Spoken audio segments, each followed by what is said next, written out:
سلااو ڕێز بۆ بینەرانی خۆشەویستی بەرنامەی گزین هیوادارم کە ساغ و سلامت بن بە بەرنمەیەکی تر لە بەرنامەی گزینگ و بە تەوەرێکی تر لەسەر پرسە خوێندکاریەکان هاتوون و بووینەتە میوانی ماڵەکانتان.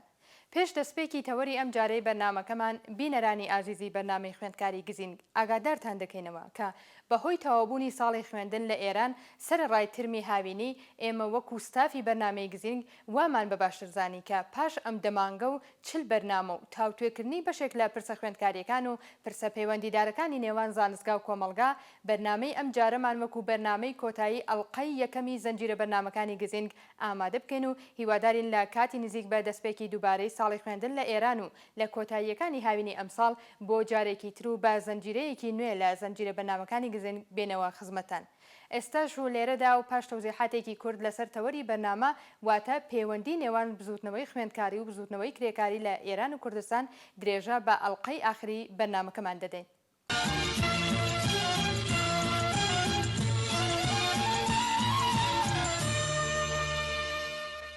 بینەرانی ئازیز، هەروەک ئاگادارن زۆر کات لەسەر گرنگی پەیوەندی و هاوکاری نێوان بزوتنەوە کۆمەڵایەتیەکان قسە و باز کرا و دوو لەو بزوتنەوە چالاکانە لەم سەردەمەدا لە کوردستان و ئێرانی ژێردەسەڵاتی مەلاکان بزوتنەوەی خوێندکاری و بزوتنەوەی کرێکاریە. ئازیزان، ئێمە زۆر جار بینیومانە کە چالاکانی خوێندکاری چ لە ئێران و چ لە کوردستان بەهۆی نزیکی ئامانج و ئارمانەکانیان لەوانە ئازادی خوازی، عەداڵەت و یەکسانی، پشتیوان و یارمەتیدەری بزوتنەوەی کرێکاری لە ئێران و کوردستاندا بوون. بۆ نمونە بینراوەکە خوێندکاران و چالاکانی خوێندکاری لە زۆرێک لە ڕێوڕسمەکانی تایبەت بە کرێکاران لەوانە لە ڕۆژەکانی یەکی مەی هەموو ساڵدا چالاکانە بەشداریان کردووە و پەیامی پشتیوانی خۆیانیان لە مافی کرێکاران و ئامانجە عەداڵەتخوازیەکانیان دەربڕیوە. شتێکی ترکە لێرەدا دەتوانین ئاماژەی پێ بکەین ئەو خوێندەوارانن کە لە ئێراندا زانستگایان تەواو کردووە و ئێستا خۆیان بەشێکن لە لەشکری بێکاران لە ئێران و کوردستان و ئەمەش وای کردووە کە توێژێک وشیار و ئاگا لە کۆمەلگابوونیان هەبەیە سەرڕای تەواوکردنی خوێندنی باڵا تەنانەت تا ئاستی کارناسی باڵا و دوکتۆرەش بەهۆی ناکارامەبوونی شێوەی بەڕێوەبەرایەتی کاربەدەستانی ڕژیمی ئیسلامی ئێران ئەوان ناچار بوون ماوەیەکی زۆر بێکار بن و دەرفەتی کاریان بۆ پەیدا نەبێت. هەر ئەمە وای کردووە کە ئەو توێژە زۆرتر دەردی چینی کەمداهاتی کۆمەلگا دەربکەن و ئەمەش هاندەرێکە کە لە پێناو ژیانی دادپەروەرانەتردا لەگەڵ کرێکارانی ئێران و کوردستان لە یەک سەنگەردا بن. بەم پێشەکیەوە بۆ تاوتوێکردنی پرسی پەیوەندی نێوان بزوتنەوەی خوێندکاری و بزوتنەوەی کرێکاری لە ئێران و کوردستان داوامان کردووە لە بەڕێز هێرش مەجیدینیە، ڕۆژنامەنووس و چالاکی کرێکاری پێشوو لەم بارەوە لە ڕاوبۆچوونیان ئاگادار دەبین. بەڵام سەرەتا چەند هەواڵێک لە زانستگاکانی ئێران و کوردستان و چالاکی خوێندکارانی کورد دەبینین و دەگەڕێنەوە لاتان بۆ درێژەی بەرنامەکە.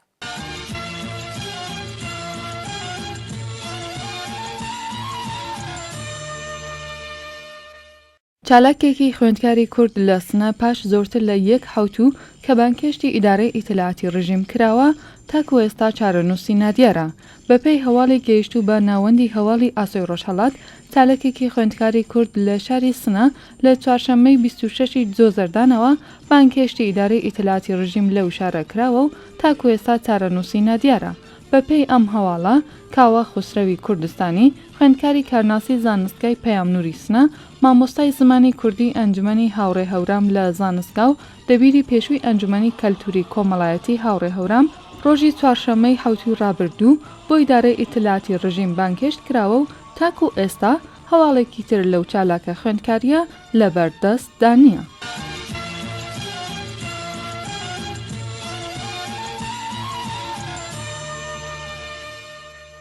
خوێندکارێکی کوردی خەڵکی مەهاباد بە مەبەستی تێپەڕانی حکومەکەی ڕەوانەی زیندان کرا. بەپێی هەواڵی گەیشتوو بە ناوەندی هەواڵی ئاسۆی ڕۆژهەڵات ئاسۆ عەزیزی خوێندکاری کوردی خەڵکی شاری مەهاباد بە مەبەستی تێپەڕاندنی حکمی 1 ساڵ زیندان کە پێشووتر لەلایەن هێزەکانی ڕژیمەوە بەسەریدا سەپاوە ڕەوانەی زیندان کرا. شایانی باسە ئەو خوێندکارە کووردە لە 18 پوشپەڕی ساڵی ڕابردوو لەلایەن هێزەکانی ئیتلاعاتی کۆماری ئیسلامیەوە دەست بەسەر دەکرێت و دواتر لەلایەن دەستگاکانی ئەو ڕژیمە حکمی 1 ساڵ زیندانی بەسەردا سەپاوە و کاتژمێریەکی پاشنیوەڕۆی ڕۆژی چوارشەممە ڕێکەوتی 27 جۆزەردان ڕەوانەی زیندان کراوە.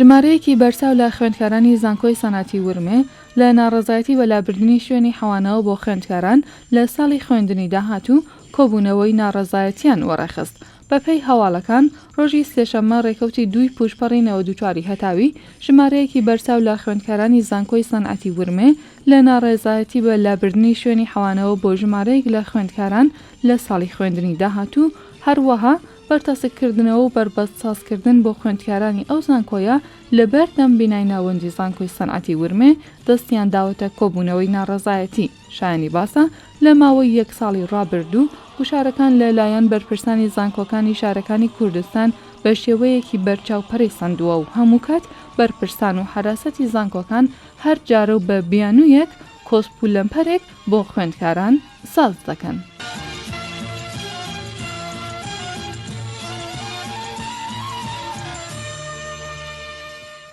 ئەنجامی لێکۆڵینەوەکان دەری دەخات کە نزیک بە 19% دەرچوانی زانستگاکان لە ئێران بێکارن. بەپێی لێکۆڵینەوەکان زیاترین ڕێژەی بێکاری لە لقەکانی کامپیوتەر، کشتتوکاڵ، ژینگە و چەندین لقی دیکەدایە. وەزارەتی کاری ئێران لە ئەنجامی لێکۆڵینەوەکاندا ڕێگەیاندووە کە ڕێژەی بێکاری لە نێوان دەرچوانی خوێندنی زانستگاکان لە ئاستی مامناوەندی ڕێژەی بێکاری لە ئێران زیاترە. نێوەندی بێکاری لە ئێران لە ساڵی 1393دا 11% ڕاگەیەندرا بوو. بەپێی راپۆرتی ماڵپەڕی دووچەوێلە ئاماری خوێندکارانی زانستگاکان لە ئێران لە 2 ملیۆن کەس لە ساڵەکانی 1382-83دا گەیشتوێتە نزیک 4.5 ملیۆن کەس لە ساڵەکانی 1391 و 92دا.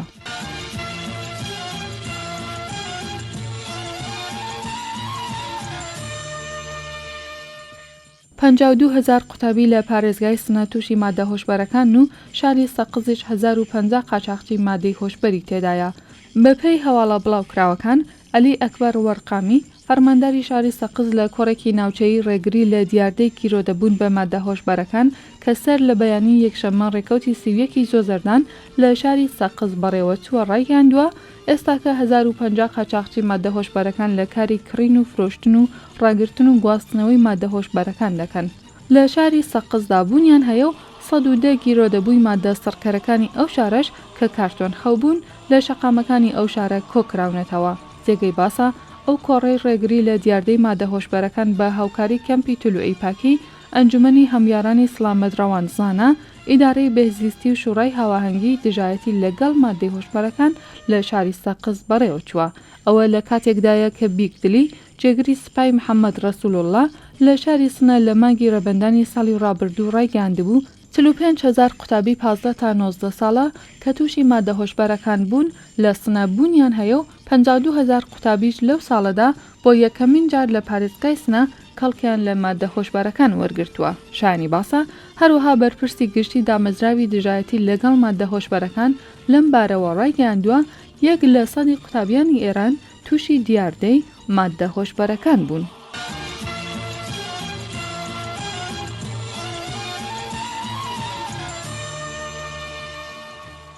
سکرتێری پەروەردە و ڕاهێنانی پارێزگای سنە ڕایگەیاند ئێستاکە زیاتر لە 71,000 خوێندەواری ژێر تەمەن 50 ساڵ لە پارێزگای سنە بوونیان هەیە. بەپێی هەواڵە ناوخۆییەکان سکرتێری ئیدارەی پەروەردە و ڕاهێنانی سنە لە کۆبوونەوەیەکی شوڕای پشتیوانی لە سەواد ئاموزی لە پارێزگای سنە کە لە ڕێکەوتی سیویەکی زۆزەردان لە پارێزگای شاری سنە بەڕێوە چوو ڕایگەیاند 71,000 نەخوێندەواری ژێر تەمەنی 50 ساڵ لە پارێزگای سنە بوونی هەیە کە دەبێت هەوڵێکی جددی بۆ وەگرت بخرێت. هەروەها وتی کوردستان وەک یەکێک لە 5 پارێزگای ئێرانە کە دەبێت بە خێرایی گەڵاڵەی خوێندەوارکردنی شارومەندانی لە ئەستۆ بێت و بەڕێوەی ببات.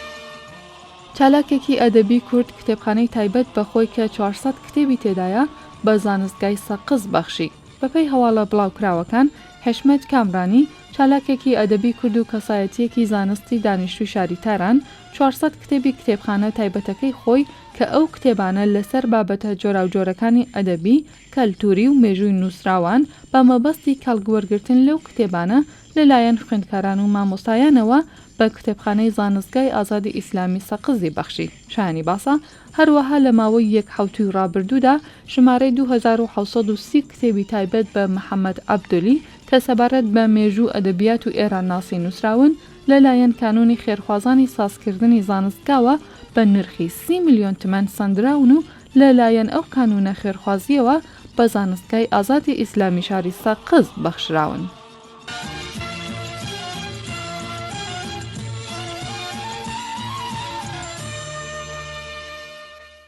وەک یەکەم پرسیار لە بەڕێز کاکێرش مەجیدینیا ئەوە دەپرسین ڕای ئێوە وەکو چالاکێکی کرێکاری کە ماوەیەکی کورتە لە ناوخۆی وڵات هاتوونەتە دەرێ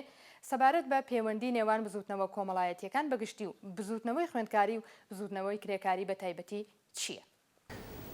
سەرەتا منیش سپاسی ئێوە کاناڵی ڕۆژهەڵات تیڤی یەکەم. بزوتنەوە کۆمەڵایەتیەکان یا جۆمەشای ئیجتیماعی لە بەستەری تەنەش و تەزادگەرێک کە بە سوورەتی عینی لەناو جامعە وجودیان هەیە بە وجود تێن و لە کەف و متاڵەبات و خواستەیە کە ئەم جۆمبەشانە هەیەە یەکترین ئەبیننەوە.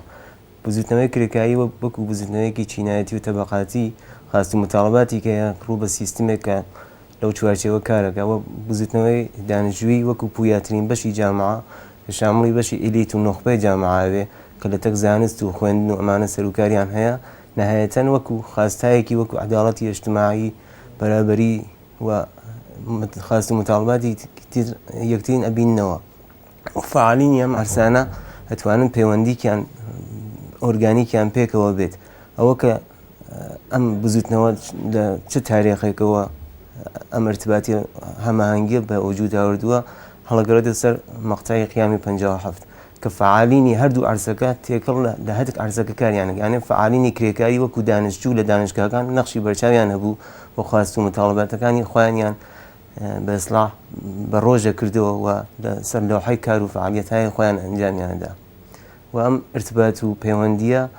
بۆ چونکە بەرگرفتە لە نیازێکی واقعی لە ناو جامعەیە و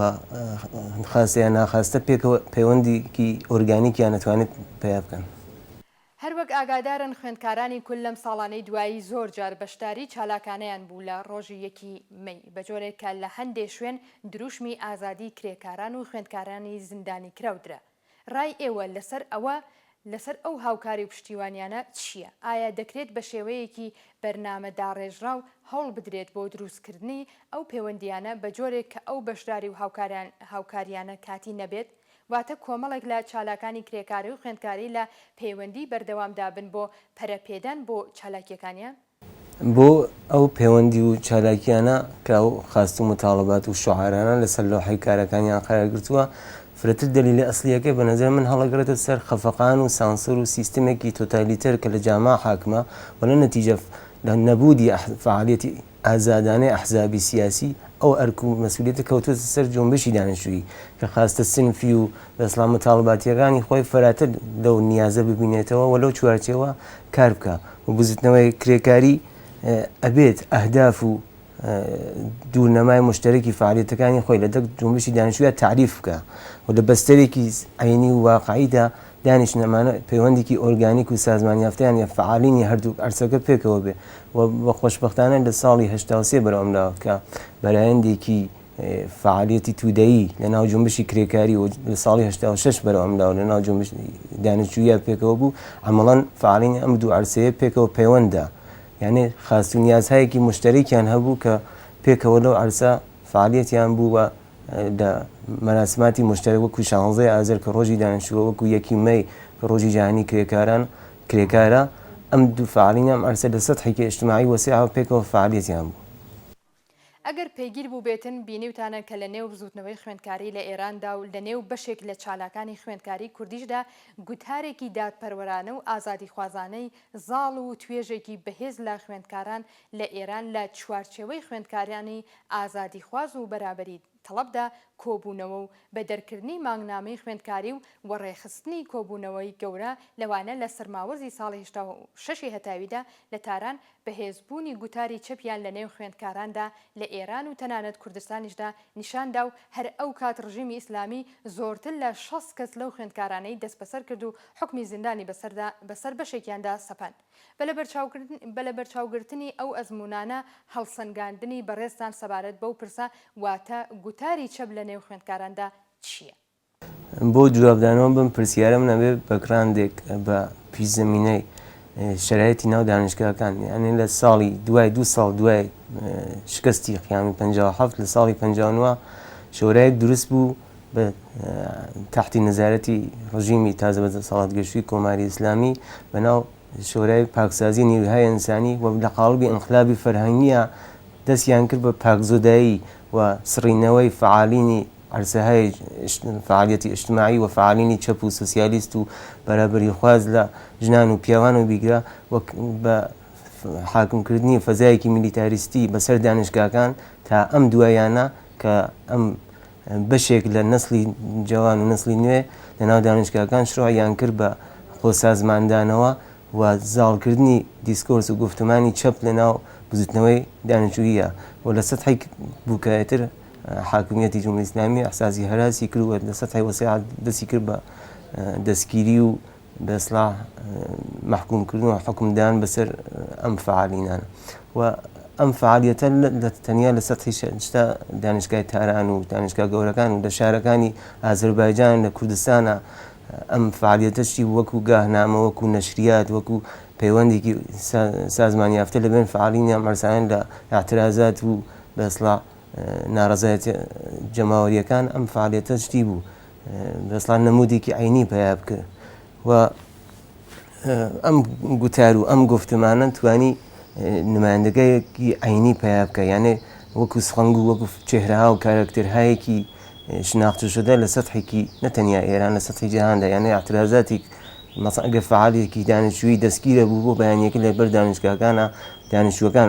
بە سوەتی عومدا حتا ئەگەر فعالێکی دانیشتوونە خوازیاری ئازادبوونی ئەو فعالینانە بوون و توانیان ئەو بەسڵان لەو تەخاسم و لەو شتە ئەو شرایطە تەحمیل بکەن بە من سیستما بە جۆرێکەوێتر دوایەوە بازم ئەرم فعالیەت و ئەم گفتمان و ئەم فەرهەنگ و ئەدەبیاتی نوێخوازی لەناو دانیشگاکانە تا ئێستا شەر بەردەوامە وەکو تەجارب بەهرەی لێگرن دانیشتویانی کە تازە واردی وارسا بن. کاک هێرش وەکو وتەی کۆتایی پێشنیاری ئێمە بۆ زۆرترکردنەوەی پەیوەندی و هاوکاری نێوان چالاکانی خوێندکاری و کرێکاری لە کوردستاندا چییە؟ ئەوان دەتوانن لەم پەیوەندیەتە چی بکەن؟ بەنظر من ئەم فعالینە ئەبێت لە تەجاربێک کە لە نەسلی پێشووترە تا ئێستا وەکو تەجروبەی فعالیەتی کارێک تەلفێقێک لە کاری عەلەنی تودەیی و جەماوەری لە تەک شرایطێک کە خۆیان ڕوبەڕوون لە تەکیا شرایطی ناو دانیشگاکان بتوانن تعریفێکی مشخصیان هەبێ و کەفی متاڵباتەکانیان مشخص بکەن و لە تەواوی عرسەکانە بتوان پێکەوە پەیوەندی ئۆرگانیکیان بێ و بە شێوەیە کە خۆیان باشترە زانن ئەم فعالیەتانە خۆیان تعریف بکەن و لە دوورنەما و ئەستراتیژی خۆیانە قەراری بدەن و بتوانەوە کار و هین خۆیانە باشتر بەڕێوە بن. دەستخۆشی لە میوانی ئەم جارەی بەرنامەکەمان دەکەین. لێرەشدا بەم جۆرە دەگەینە کۆتایی ئەڵقەی یەکەمی زەنجیرە بەرنامەکانی گزین هیوادارین کە جێگای ڕەزامەندی ئێوەی ئازیزان بوو بێت هەر بژین بە شادی و خۆشی و ماڵاوە.